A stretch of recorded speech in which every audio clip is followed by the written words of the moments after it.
Targum Pseudo-Jonathan, Exodus 20, verse 14, the final part. In the previous video, we had talked through the highlighted sections because they corresponded closely to the Hebrew and Targum Onkelos. Let's take away those annotations here. Looking at the text before and after, it is so similar to what we had seen in Targum Pseudo-Jonathan, verse 13, that it may not be of best benefit to us to go through it in its entirety. But I just want to point this out. For, according to or because of the sins of the covetous people, and here we have exile comes to the world. So breaking commandment 10 also brings a penalty. So here's a good opportunity to review what we had seen for commandments 6 to 10. The sin of murder brings the sword.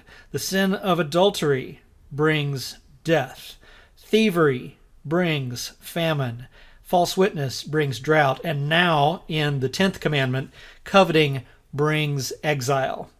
It's interesting, Targum Pseudo-Jonathan's universalizing of what could, to the modern mind, be small-scale infractions, one person committing adultery with another, expands that to show that there is a dramatic effect on the community as a result of individual breaking of individual commandments. So that brings us to the end of these Targums' treatment of the 10 Commandments.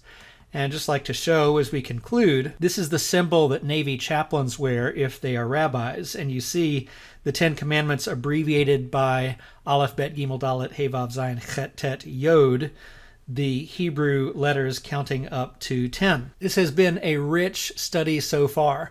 But if you remember, when we introduced this series, I said that there would be a surprise at the end. So stay tuned for our next episode for a perhaps unexpected conclusion to this study of the Targums of the 10 Commandments.